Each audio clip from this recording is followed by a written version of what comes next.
Assalamualaikum warahmatullahi wabarakatuh. Kali ini kita akan mempelajari kelas 5, tema 5 ekosistem, subtema 2 hubungan antar makhluk hidup dalam ekosistem pembelajaran 4. Nantinya kita akan mempelajari membuat laporan pengamatan ketampakan alam di daerah sekitar, membuat teks non-fiksi tentang ketampakan alam di daerah sekitar. Nah, teks non-fiksi yang dimaksud adalah teks yang sesuai dengan kenyataan, teks yang disertai bukti, nah seperti itu ya. Lalu mempresentasikan contoh persatuan dan kesatuan yang terdapat dalam Negara Kesatuan Republik Indonesia. Coba kalian perhatikan. Di sini ada gambar persawahan di Bali dan Gunung Sinabung. Ini termasuk ketampakan alam, teman-teman. Jadi Indonesia itu memiliki banyak sekali sumber daya alam yang dapat dimanfaatkan.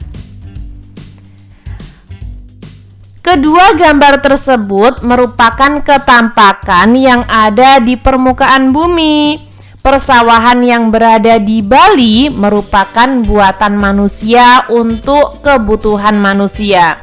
Ketampakan berupa sawah merupakan salah satu contoh ketampakan buatan. Gunung merupakan salah satu contoh ketampakan alam ciptaan Tuhan. Contoh Gunung Sinabung di Sumatera Utara. Terdapat banyak ketampakan alam dan buatan di sekitar kita, teman-teman. Nah, sekarang diskusikanlah dengan teman sebangku kalian tentang ketampakan alam dan ketampakan buatan yang kalian ketahui. Lalu tulis pada sebuah tabel. Di sini kalian bisa melakukan bersama teman-teman kalian ya, menulis ketampakan alam yang ada di sekeliling kalian. Misalnya Kak Wafik itu tinggal di Kediri. Nah, ketampakan alam di Kediri itu ada Gunung Kelut, Gunung Klotok, lalu ada apa lagi ya? Oh, itu ada Waduk Siman. Nah, itu termasuk ketampakan alam di sekitar daerah Kak Wafik. Nah, kalau di tempat kalian apa saja, teman-teman? Nah, kalian bisa tulis sendiri ya. Lalu di sini ada percakapan antara Siti dan Lani. Pada hari Sabtu, ayah dan ibu berencana untuk mengajakku dan adikku pergi ke daerah Puncak Bogor. Wah, senangnya. Apa yang akan kamu lakukan di sana, Siti?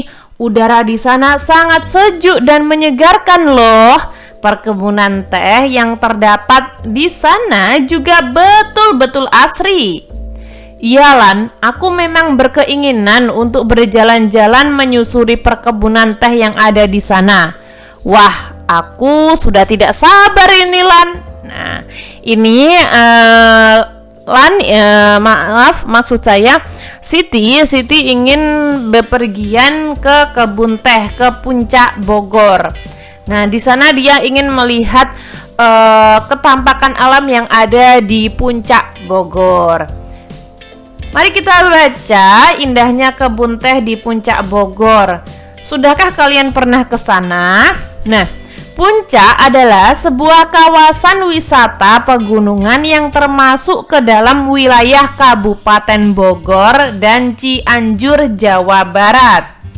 Kawasan Puncak terletak 70 km sebelah selatan Jakarta. Kawasan ini terletak di kaki dan lereng pegunungan Gede Pangrango dan sebagian besar merupakan bagian dari kawasan Taman Nasional Gunung Gede Pangrango. Di kawasan ini terdapat sebuah perkebunan teh yang telah dibangun sejak masa pemerintahan kolonial Belanda. Perkebunan ini kini berubah nama menjadi PT Perkebunan Nusantara 8 Gunung Mas. Perkebunan teh ini membentang di antara bukit-bukit yang ada di kawasan Puncak. Tanaman teh ditanam sedemikian rupa sehingga menghasilkan pemandangan alam yang indah. Taman teh ditanam dengan rapi sesuai kontur perbukitan. Selain itu, keindahan alam, kesejukan kawasan ini menjadi puncak sebagai daerah kunjungan wisata yang selalu ramai dikunjungi para wisatawan. Dikarenakan posisinya yang berada di kaki dan lereng pegunungan Gede Pangrango, udara kawasan ini menjadi sejuk, bahkan cenderung dingin. Inilah yang membuat daerah Puncak Bogor sangat cocok untuk budidaya tanaman perkebunan. Selain perkebunan teh, di daerah Puncak dapat kita temui juga perkebunan kopi, pala, tanaman hias, dan perkebunan buah seperti stroberi dan sayur-sayuran. Ayo berlatih. Berdasarkan bacaan tadi, coba kalian selesaikan soal-soal ini. Ini ada pada halaman 78 ya. Nah, ada dua pertanyaan di sini ya. Yang pertama, kita harus menjawab atau membuat pertanyaan beserta jawabannya, maksud Kak Wafik ya. Jadi membuat 3 pertanyaan berdasarkan bacaan tadi, dan juga kalian harus menjawabnya. Bisa dijawab kalian sendiri atau bisa dijawab oleh teman kalian masing-masing. Itu soal yang pertama. Lalu soal yang kedua, kalian mendapat tugas untuk menceritakan pengalaman kalian ketika berwisata ke tempat favorit kalian. Misalnya kalian memiliki keinginan atau menyukai berkunjung di daerah Yogyakarta, atau mungkin kalian ingin atau suka berkunjung di daerah Jakarta, di daerah Papua, Raja Ampat, dan lain sebagainya. Kalian tulis pengalaman kalian, apa saja yang pernah kalian lakukan, kemana saja yang pernah kalian tempuh. Nah, seperti itu. Kita akan bahas yang pertama terlebih dahulu ya. Kita akan mencari pertanyaan dan jawabannya. Misalnya saja seperti ini. Nah, di sini ada 3 pertanyaan. Di mana lokasi Puncak berada? Nah, Puncak itu berada di Kabupaten Bogor dan Cianjur. Lalu, kapan perkebunan teh kawasan Puncak dibangun? Sejak masa pemerintahan kolonial Belanda. Apa saja perkebunan yang bisa ditemui di Puncak? Ada banyak sekali. Ada teh, kopi, pala, tanaman hias, dan buah. Nah, buahnya bisa stroberi, biasanya juga ada apel, teman-teman. Stroberi, apel, sayur-sayuran. Yang kedua, pengalaman. Nah, misalnya di sini Kak Wafik akan bercerita tentang Jogja ya. Di sini ada yang tahu, ada yang pernah ke sini? Ya, ini adalah wisata baru di Jogja, yaitu HH Ocean View. Nah, ini bertempat di Gunung Kidul. Saya dan keluarga memiliki rutinitas untuk berlibur 1 tahun sekali ke Jogja. Tepatnya di Gunung Kidul. Di sana banyak sekali pantai yang indah dan dapat dinikmati. Dan juga ada beberapa pantai yang disertai dengan kafe buatan warga setempat seperti HH Ocean View. Nah, ini bagus sekali tempatnya, teman-teman. Jadi di sana kita disuguhkan pantai, disuguhkan pemandangan, ada sedikit permainan sepertinya ya. Lalu juga ada makanan, ada spot foto, bagus banget, teman-teman. Mungkin ada dari teman-teman yang rumahnya dekat dengan HH Ocean View. Lalu di sini selanjutnya Lani dan Siti bercakap-cakap. Sepertinya kawasan di Puncak Bogor itu menarik untuk dikunjungi ya, Siti. Tentu daerah itu memiliki hawa yang sejuk sekali, apalagi di sana ada perkebunan teh yang dapat dikunjungi wisatawan. Ya, yang saya dengar kawasan itu selalu ramai dikunjungi wisatawan dari daerah-daerah di sekitar Bogor, seperti Jakarta dan Bekasi. Hampir setiap akhir pekan arah menuju kawasan itu dipadati para pengunjung dari dalam dan luar Bogor. Wah, sungguh keren sekali ya teman-teman. Wah, berarti masyarakat di kawasan itu sangat diuntungkan dengan banyaknya pengunjung yang mengunjungi daerahnya ya Siti. Kegiatan tersebut tentu mempengaruhi kehidupan ekonomi masyarakat sekitar kawasan tersebut.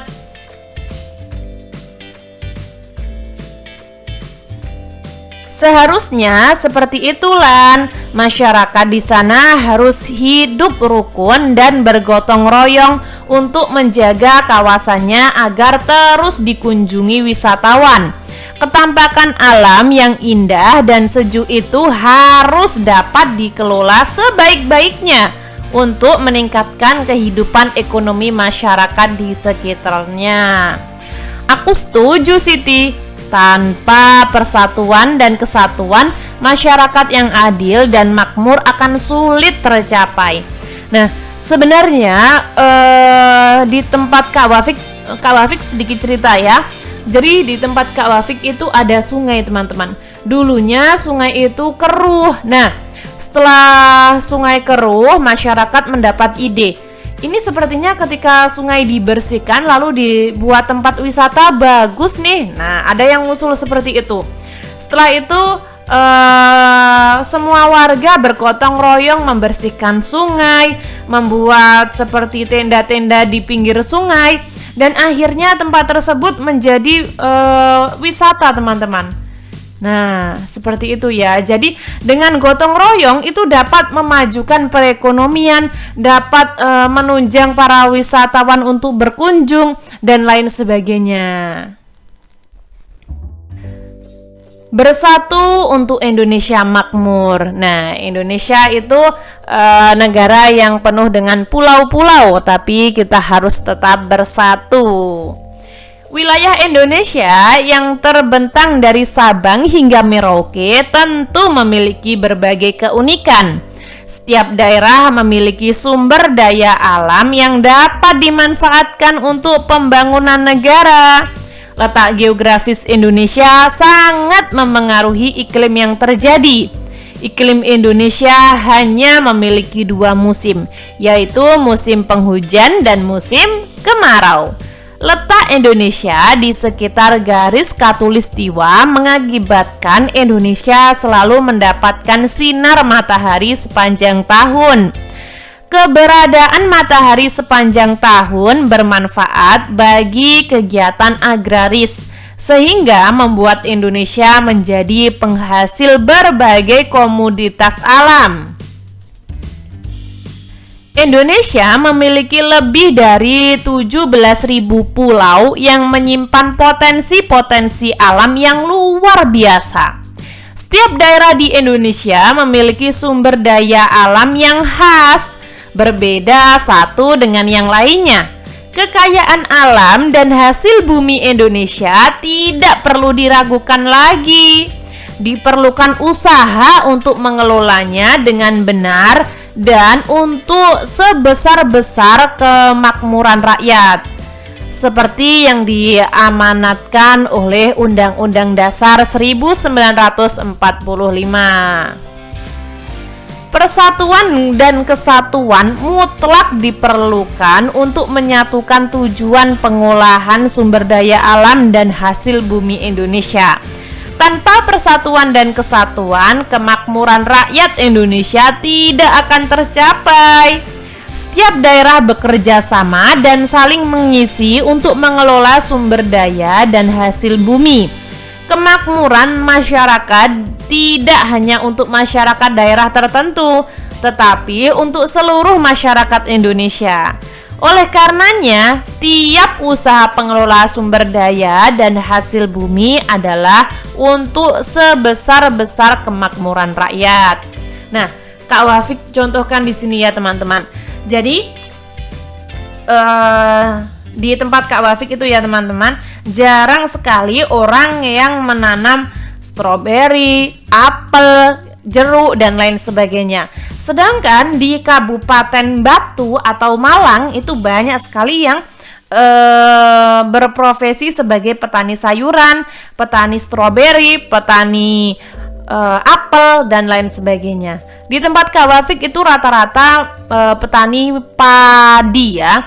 Jadi orang-orang di Kabupaten Batu dengan orang-orang di tempat Kak Wafik itu saling bertukar teman-teman, saling bertukar dagangan. Nah, disitulah kita harus menggunakan asas persatuan dan kesatuan, saling melengkapi. Meskipun kita berbeda sumber daya alam, kita tidak boleh terpecahkan. Malah dengan keberbedaan tersebut kita dapat bersatu dan saling memenuhi kebutuhan, saling tolong menolong ya, saling bantu membantu. Ayo berdiskusi. Nah, di sini kita mendapat tugas teman-teman untuk berdiskusi. Mari kita diskusi untuk poin yang A. Nah, untuk poin yang 2 ini itu kalian bisa mempresentasikan sendiri ya. Di sini Kak Wafik tidak bahas, Kak Wafik bahas yang poin A, B, C saja. Manfaat persatuan dan kesatuan dalam mengelola sumber daya bumi. Yang pertama, pengelolaan sumber daya alam menjadi maksimal, tidak terjadi kelangkaan sumber daya alam, kemakmuran masyarakat meningkat. Nah, di sini kan Kak Wafik sebutkan 3 ya. Ketika kalian ingin hanya menyebutkan 2 saja, itu tidak apa-apa. Namun ketika kalian menyebutkan semuanya itu lebih baik. Kak, ini halaman berapa sih? Ini halaman 81 yang paling atas. Hal-hal yang dapat terjadi jika sumber daya alam dan hasil bumi tidak dikelola dengan mengedepankan persatuan dan kesatuan. Nah, pengelolaan sumber daya alamnya akan kurang maksimal teman-teman. Sumber daya alam tidak tersebar secara merata dan kemakmuran masyarakat suatu daerah menurun. Yang C, berikan contoh penggunaan 2 daerah yang mempunyai ketampakan dan sumber daya alam yang berbeda. Misalnya saja di sini Kak Wafik kasih contoh Kabupaten Gresik dan Kabupaten Lamongan. Nah, di Kabupaten Gresik itu lebih dikenal dengan industri teman-teman. Banyak sekali pabrik-pabrik di sana. Namun Kabupaten Gresik itu kurang dalam hal pertanian.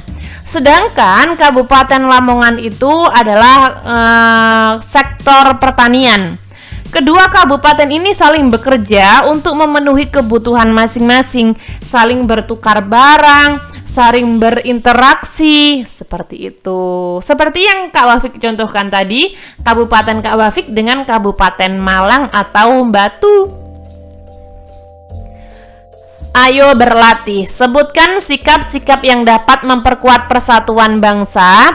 Banyak sekali sikap yang dapat membuat kita bersatu atau mempersatukan kita. Nah, di sini Kak Wafik hanya sebutkan beberapa saja, yaitu sikap toleransi terhadap sesama, menjaga kerukunan, tidak membuat ujaran kebencian, berita hoax, dan mengutamakan kepentingan umum daripada kepentingan pribadi. Yang kedua, bagaimana pengaruh letak geografis Indonesia dengan kehidupan masyarakat yang agraris? Nah, kita patut bersyukur teman-teman, karena Indonesia itu letaknya sangat strategis. Menurut letak geografis, Indonesia itu mengalami 2 musim, yaitu musim kemarau dan musim penghujan, dan dapat sinar matahari sepanjang tahun. Nah, artinya dengan 2 musim tersebut akan membantu petani untuk menggarap sawahnya. Ketika musim kemarau, maka petani akan menanam jagung. Namun ketika musim penghujan, petani akan menanam padi, karena padi membutuhkan banyak air daripada jagung. Nah, seperti itu contohnya teman-teman. Ayo renungkan. Pelajaran penting apa sajakah yang dapat kamu pelajari hari ini? Hari ini kita mempelajari cara membuat laporan pengamatan, membuat teks non-fiksi, dan berdiskusi dalam kelompok. Pertanyaan apa saja yang belum dapat kalian jawab? Misalnya saja tidak ada ya. Lalu sikap apakah yang kamu kembangkan pada hari ini? Sikap ingin tahu lebih mengenai pelajaran. Lalu cinta kesatuan dan persatuan, cermat, teliti, dan mandiri. Misalnya saja seperti itu. Ketika teman-teman memiliki pemikiran lain atau mungkin ide lain juga tidak apa-apa, tidak harus sama kok dengan Kak Wafik. Di sini Kak Wafik hanya niatkan untuk membantu kalian. Kurang lebih seperti itu. Ketika teman-teman ada saran, masih kurang paham, atau mungkin Kak Wafik salah ketik, salah pengucapan, kalian bisa tulis di komentar agar Kak Wafik dapat memperbaikinya. Semoga bermanfaat. Wassalamualaikum warahmatullahi wabarakatuh.